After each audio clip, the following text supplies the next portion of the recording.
اللہ کے سامنے اپنی گردنیں جھکا دی۔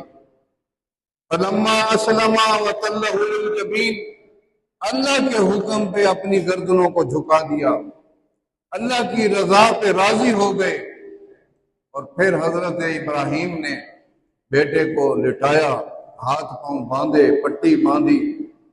جب چھری رکھی نا حضرت ابراہیم کے گردن پر، اب 15 سال کا بچہ ہو، 14 سال کا بچہ ہو، اس کا جسم کتنا نازک ہوتا ہے، کتنا نازک جسم تھا، کتنا نازک گردن تھی، مگر چھری نہیں چل رہی۔